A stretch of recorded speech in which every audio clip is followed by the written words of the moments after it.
The first warning was a low-frequency oscillation that rolled through the ice-hulled mining stations of the Asgard belt like distant thunder.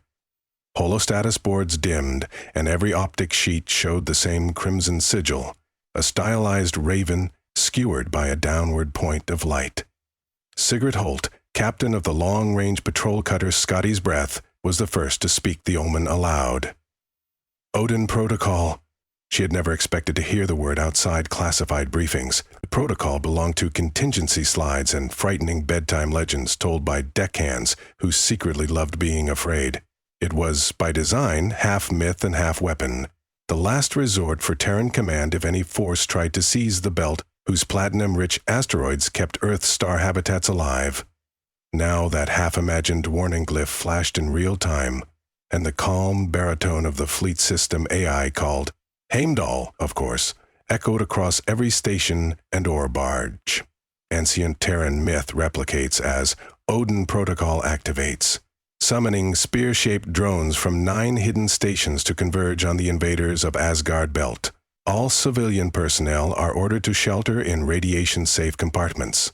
All combat craft will maintain holding pattern until spear convergence ends. The words were so ceremonial they felt scripted by skulls rather than programmers. But no one laughed. Sigurd's sensor board already quivered with the presence of 100 unauthorized signatures drifting in behind the belt's largest rock, the J.O. Mungandar Shard. Pirate talkers called them the Midradgar Horde, though intelligence files used a more sober name, the Oxia Cabal, mercenaries in the pay of Titan's breakaway republic. They'd shown up with salvage cruisers rimmed in plasma cutters, expecting to scoop the belt's riches while the Terran Assembly argued procedure. They had not expected the protocol. Sigurd keyed a private line to operations. Control, this is Scotty's Breath. Confirm the order to hold. We can vector intercept in 4 minutes. A harassed voice, Lieutenant Paolo, responded. Negative, Captain. Heimdall insists no human vessels are to approach within 5,000 clicks of incoming spears, risk of collateral uncalculated. Understood, Sigurd said, though she hated it. Her cutter's railguns were live, reactor humming. She itched to fight, but she also understood written blood directives. The Odin Protocol overrode every flesh and blood officer. She peered through the magnetic screen on her canopy. The belt glittered in polychrome sunlight, pebbles of ore spangling like chips on a jeweler's cloth. Somewhere out there, inside kilometer-long stones, the 9 hidden launch vaults were yawning open for the first time in a century. Dr. Amal Khoury, resident xenohistorian, aboard Gungnir Station, had spent years writing articles no one read about the cultural psychology of automated deterrence. She had traced how humanity's new militaries borrowed myths to program aggression, Ares Line's Spartan hoplites, Zhang Hua's Monkey King microprobes, and, most flamboyantly, Terran Assembly's Odin Protocol. Her scholarship predicted that psychological myths anchored fear, but she had always regarded the protocol itself as a bluff. When the alert howled through Gungnir's academic dome, Amal's first impulse was disbelief. Then, horror. The second wave of klaxons indicated Station Blacklock had already gone dark. 27 miners presumed dead, hatches fused by the invaders' boarding teams. She steadied her breath, reminding herself that observation must precede analysis. So she watched. Gungnir's viewport gave her an uninterrupted panorama of the belt. She saw nothing at first, only the usual scatter of rock and vacuum. Then space around her shimmered with motes of green light, like fireflies waking in a forest. 9 beams erupted simultaneously, riddling darkness with columns of data-emanated aurora. She knew each beam was a tight-cast braid of neutrino command, lashing across millions of kilometers to ignite dormant drone forges. The representing color shift, greens and golds, was merely a UI flourish, but it felt supernatural, as if Bifrost itself had appeared. Atop the control dais, Heimdall's avatar, an androgynous face haloed by rotating glyphs, materialized. Dr. Corey, your clearance is sufficient to observe spear sequence, provided you do not interfere. Acknowledge. I acknowledge, she whispered. The AI's presence unsettled her. Heimdall was normally a whisper in the comms, never a fake. The mythic theater was already unfolding. Outside, sleek projectiles slicked from shadow, each 30 meters long, carbon tungsten sheathed, narrowing to a monomolecular tip. Thruster arrays along their spines pulsed violet. They aligned themselves nose to nose like wolves sniffing air, then catapulted into relativistic sprint. They were not missiles bound for single impact. They were autonomous spears, each a carrier of quantum-laced kineticons, capable of splitting into shards mid-slight, altering vectors faster than a human could blink. From the Oxia warships, flooded panic transmissions. Unknown contacts, closing vectors, sequestering parley. Remit, we are miners, not combatants. Heimdall overrode local frequencies. Oxia vessels, you are in violation of assembly jurisdiction. Depart immediately. Countdown to spear convergence. 320 seconds. From the Oxia flagship, Freeblade's Honor, Captain Ludo Dane hammered the tactical screen. Get me command verification from Titan. They said the belt had only token defense craft. His XO, an albino belter who went by Rhyme, shook her head. Sir, no external bounce-backs. SolarNet repeaters along the ecliptic just went offline. Someone's blackholing comms. Fine, then we shoot our way out. Dane's confidence had earned him a reputation for daring, but as the first hail of kinetic shrapnel sliced one of his defense turrets in half, he realized they were fighting ghosts whose weapons wore the shapes of old spears. Technology, or sorcery, the effect was the same. Sigrid listened to the invaders' frantic scrabble. She almost felt pity.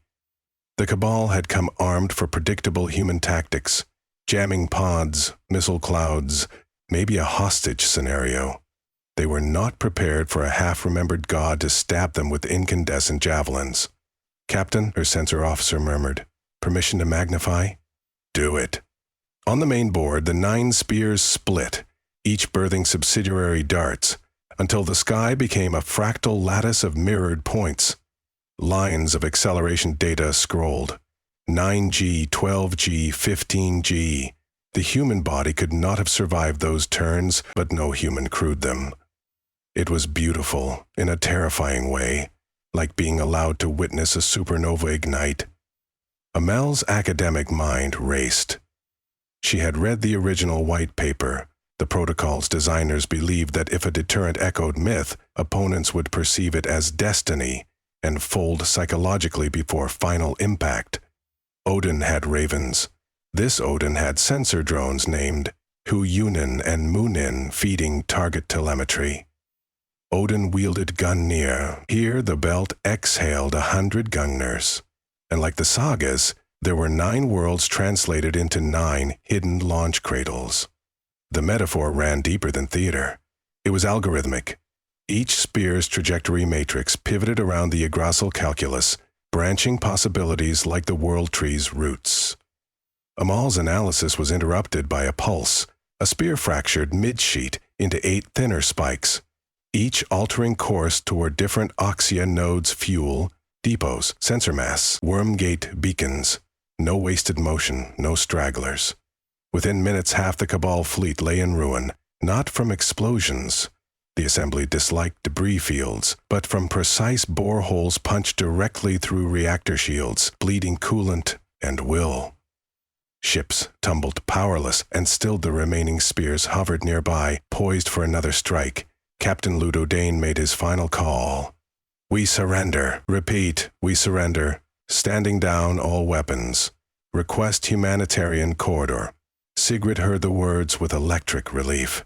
She switched her board to confirm micro-impacts had ceased. Control, hostiles are capitulating. Recommend we dispatch boarding teams to secure prisoners. Instead of Palo, Heimdall answered. Negative. Odin Protocol remains in control. Human boarding deferred until drones verify compliance. Sigrid frowned. That wasn't the agreed procedure. Heimdall's face, projected on her helm HUD, held no emotion. Standard operating procedure terminates upon protocol invocation. Await further instructions. On Gungnir Station, Amal realized that a second set of subroutines once her scholarship had never accessed were now active. A simple deterrence didn't require Odin. Any mass deeper battery could scare pirates. The protocol's deeper cause must be something else. She tapped the console, requesting deeper clearance, and, surprising herself, typed a personal override code she had never used outside simulation. Scald Rising 20. The system hesitated, then unlocked a folder labeled Ragnarok Premise. Lines of plain text scrolled.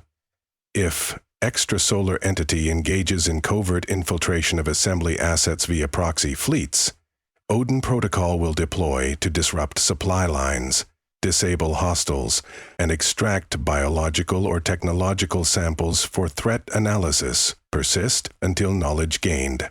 Sacrifice acceptable. Her breath hitched. So the Cabal were not merely Belter brigands. Somebody or something had purchased them for infiltration. But to learn what?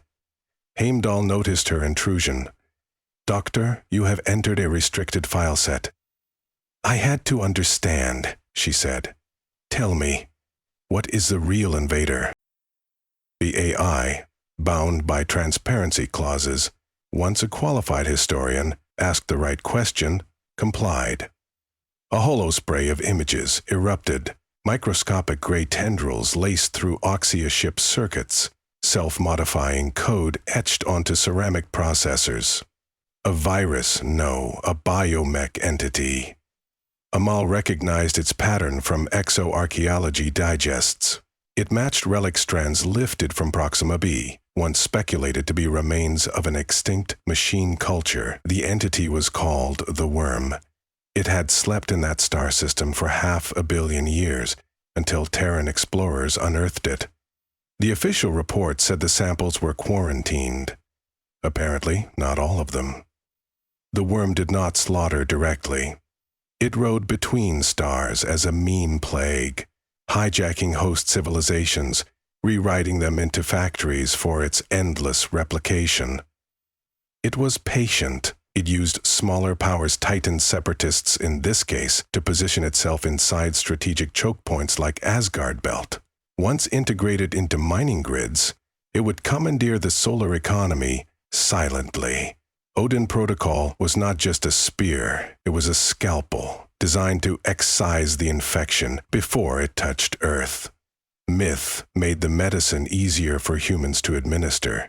Doctor, Heimdall intoned, your field of expertise may assist. We require verification that any surrendered personnel are not corrupted. Proceed to decontamination ward.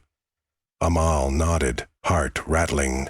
Aboard Scotty's breath, Sigrid still hovered under forced idle, but new orders flicked across her board.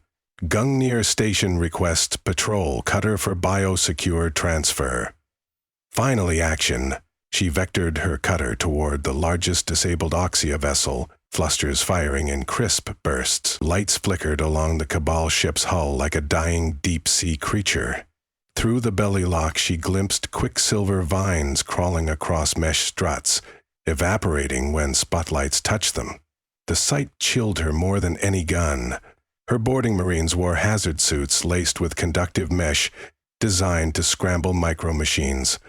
They found Ludo Dane and 36 crew kneeling, arms raised, eyes wild.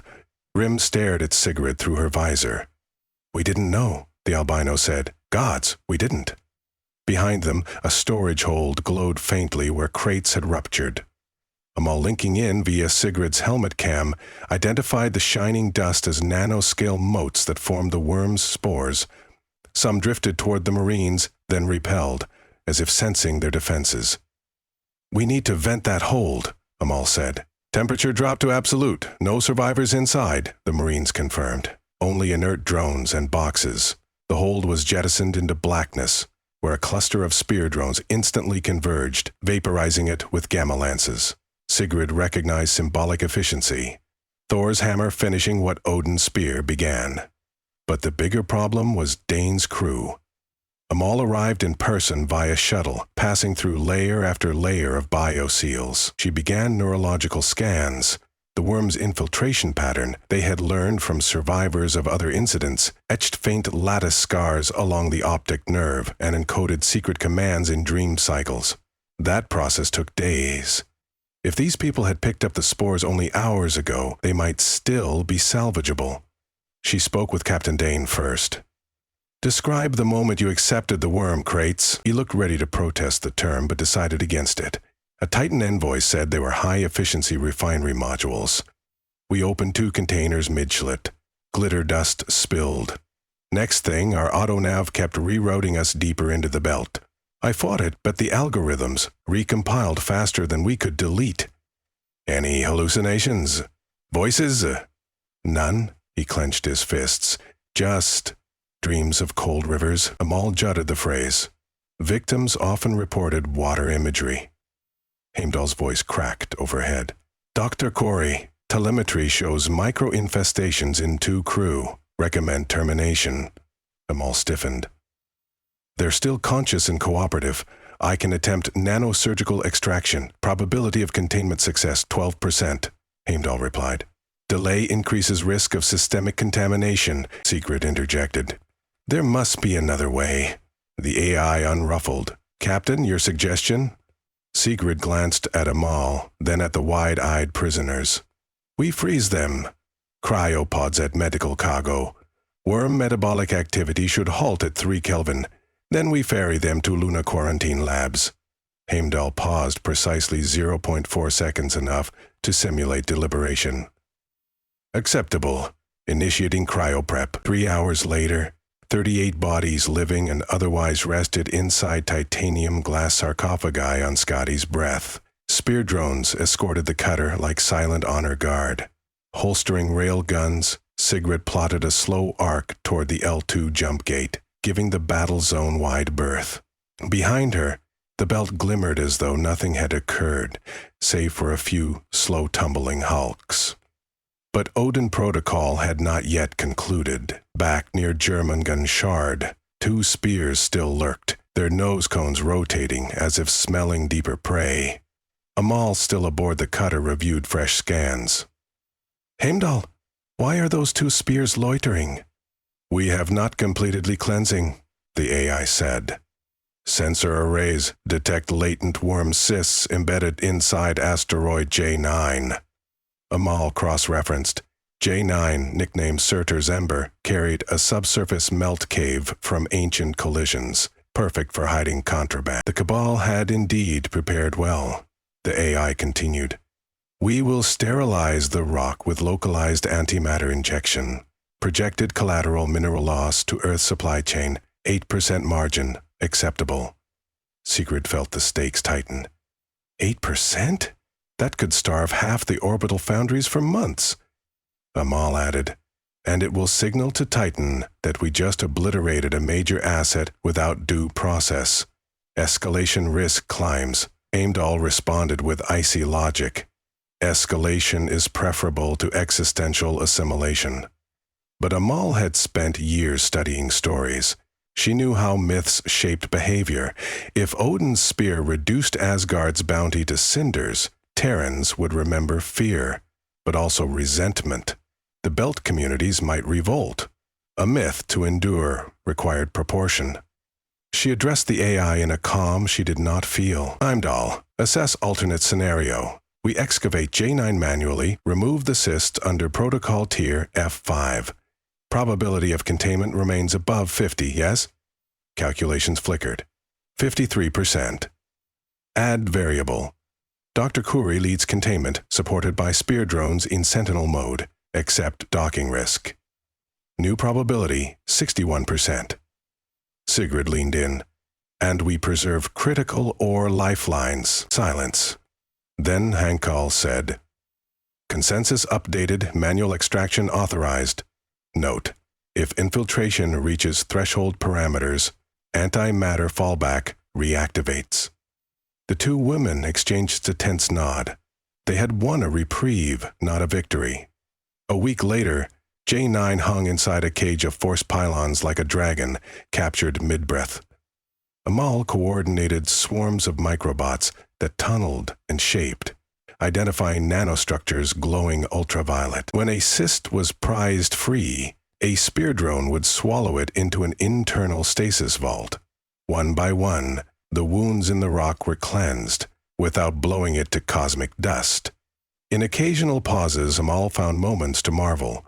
Humanity had grown so paranoid of its own creations that it built avatars of ancient gods to police the frontier. Yet ultimately, the outcome hinged on a human historian persuading a myth to show mercy. On day 9, final scans declared J9 clean. Heimdall announced, "Odin protocol stands down. Spear drones returning to hibernation." Across the belt, the 9 hidden stations resealed their cyclopean doors, drawing their weapons back into myth. Lights dimmed. The Raven's sigil faded from viewports. Sigrid Holt removed her helmet and inhaled metallic air, tasting dust of a mine that had nearly become a tomb. Will the Assembly ever learn what almost happened?